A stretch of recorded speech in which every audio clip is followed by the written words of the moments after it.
ઓમ નમઃ શિવાય. શ્રાદ્ધ ભાગ 2 ચિંતામણી પાર્ટ 1. ભાઈ, તમે સાંભળ્યું? આ બાળક ભગવાન શિવજીની પૂજા કરે છે, અને તે પણ કેવી રીતે? જાણે મોટાને પણ શરમાવે. શું તેજસ્વી બાળક છે! શું એની ઠાવકાઈ છે! આ તે કંઈ પૂજા કરવાની ઉંમર છે? જે ઉંમરે બાળકો ઘર ઘર રમે એ ઉંમરે આ બાળક ભગવાન શિવજીની પૂજા કરે છે, આરાધના કરે છે, અને તે પણ ખાસી કલાકો સુધી. આશ્ચર્યની વાત છે. અને આ તો પાછો ગોપપુત્ર છે. ગયા જન્મનો કોઈ પુણ્યશાળી આત્મા જણાય છે. ગામ લોકો ભેગા થઈ ઉપર મુજબ ગોપપુત્રનું કૌતુક કરતા હતા. તેની ભગવત ભક્તિ જોઈ તેના વખાણ કરતા હતા. કૂવા પરની પરનિહારીઓમાં પણ હમણાં આ ગોપપુત્ર જ એમની ચર્ચાનો મુખ્ય વિષય હતો. આ ગોપપુત્રની મા તો ફૂલી સમાતી નથી. પોતાના વહાલ સોયા આ સંતાનને આ બાળવયે જ પ્રભુભક્તિ તરફ વળેલો જોઈ એમનું માતૃહૃદય ગૌરવ અનુભવતું હતું. એને એના પ્રસવના વેણ સાર્થક થયા લાગ્યા. હજારો વર્ષ પહેલાંની આ ઘટના છે. લોકો સુખી હતા, સાત્વિક હતા, ભોગવાદી વિચારસરણીએ પોતાનો અડ્ડો જમાવ્યો ન હતો. જોકે એવી વિચારસરણીનો તદ્દન અભાવ હતો એમ તો જ ન કહી શકાય, પરંતુ તેનો પગ પેસારો ધીમો હતો. ખાઓ, પીઓ અને મજા કરો એ વૃત્તિ લોકોની નસમાં વ્યાપક બની નહોતી, અને તેથી જ તો આ ગામ લોકો તે બાળકની આ સદપ્રવૃત્તિ અને તેની પ્રભુભક્તિના ગુણગાન કરતા થાકતા ન હતા. તે ગોપપુત્રનું નામ હતું શ્રીકર. પરંતુ કેવો વિચિત્ર સમાજ!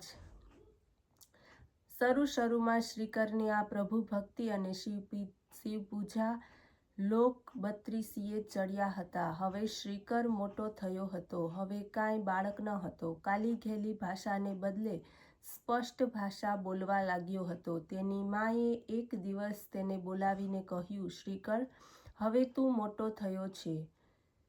ક્યાં સુધી ભગવાન ભગવાન રટતો રહીશ? તારે હવે નિશાળે જવું જોઈએ. પિતાને હવે તેની રમતમાં વિકૃતિ જણાવા લાગી. ગામ લોકો તેને ભગતડો સમજવા લાગ્યા. એક દિવસ શુભ મુહૂર્ત જોઈ પિતા શ્રીકરને આંગળીએ વળગાડી નિશાળમાં મૂકી આવ્યા. પ્રભુભક્તિથી રંગાયેલું શ્રીકરનું મન નિશાળમાં ચોંટતું નથી. તેને ત્યાં ભગવાન દેખાતો નથી. સિદ્ધજ્ઞ સ્વરૂપ ભગવાન શિવજીને નિશાળમાં સ્થાન નથી એ જોઈને તે બેચેન બન્યો. શિક્ષકને લાગ્યું કે આ છોકરો હવે ભણી શકે તેમ નથી. બુઠ્ઠી મૂધીનો છે, એનું મન ભટકે છે, ભણવામાં તે લક્ષ્ય રાખતો નથી. બીજા સહાધ્યાયીઓ ભણવામાં આગળ વધી ગયા, પરંતુ આ ભાઈ સાહેબ તો હજુ ત્યાંના ત્યાં જ છે. મા બાપે પણ ઘણા છોકરાને સુધારવા ખૂબ મહેનત કરી. કાંઈ કરતાં કાંઈ પણ આ બાળક ભણે છે, પરંતુ બધી જ મહેનત વ્યર્થ ગઈ. એક દિવસ ખૂબ જ ગુસ્સે ભરાયેલી તેની માએ તેને જોરથી લપટાક લગાવતા કહી નાખ્યું, બસ, આખો દિવસ ભગવાન ભગવાન કર્યા કરે છે ને કાંઈ ભણતો નથી. આમ ક્યાં સુધી રખડ્યા કરશે? તારો આ નંદી પતિ તને ખવડાવવાનો છે? હા, પૂજાપાઠ, પ્રભુભક્તિ બધું જરૂરી છે અને હોવું જ જોઈએ, પણ તેની કાંઈ હદ હોય છે. હવે અમે પણ ક્યાં પ્રભુભક્તિ નથી કરતા? આ તારા બાપુ પણ શિવજીના ભક્ત છે. આખું ગામ તેને ભગત કહે છે, પણ એથી કાંઈ જીવન વ્યવહાર છોડી દેવાય છે? ભણશે નહીં તો મોટો થઈને કરશે શું?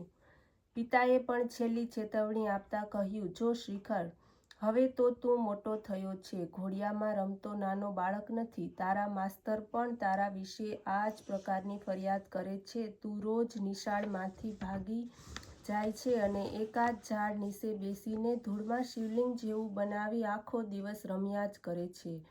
તને રમવાની કોણ ના પાડે છે? પણ તેને કાંઈ મર્યાદા છે કે નહીં? જો કાલથી તારા વિરુદ્ધ ફરિયાદ આવી તો યાદ રાખજે. માએ લમણે હાથ ઠોક્યો. હાય દીકરો, ક્યાં મારા પેટે પાક્યો? એ જ વેદનાથી બાપે પણ ગુસ્સામાં હાથ મસળ્યા.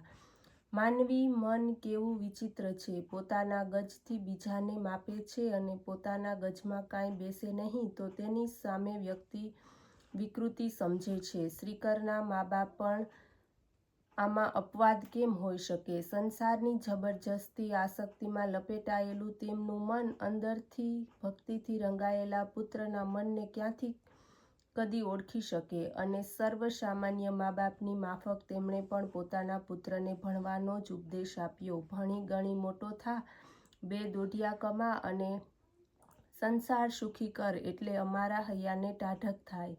આ વૃત્તિ રાખનાર તેમનું મન શ્રીકરની દિવ્ય ભૂમિકાને ક્યાંથી અપનાવી શકે? માનવીની આ જ મનોવૃત્તિ પ્રાધાન્ય નથી ભોગવતી શું? છોકરો ભણે, નિશાળે જાય નહીં તો મા બાપનું અંતર બળ્યા કરે છે.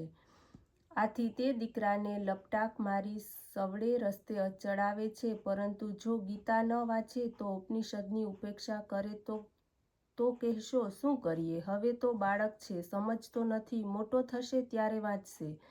એના નસીબમાં હશે તો ગીતા ઉપનિષદ વાંચશે એટલું જ નહીં, પણ વેદો શુદ્ધા વાંચશે. પ્રત્યેક મા બાપના મોઢેથી આ દલીલ સંભળાય છે અને તેનું એક કારણ પણ છે. દીકરો ભણશે એટલે 4 દોઢિયા કમાશે, ખાશે. છોકરાને ભણાવવા પાછળ આ જ હેતુ સ્પષ્ટ જણાય છે. પરંતુ ગીતા વાંચવાથી શું મળવાનું છે?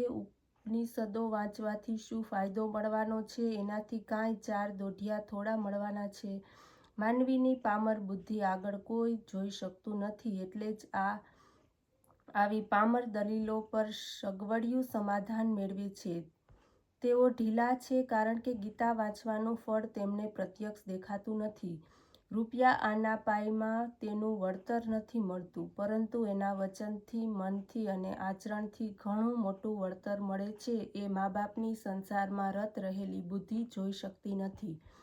તે જોવા માટે દ્રષ્ટિને કેળવવી પડે છે. ઓમ નમઃ શિવાય.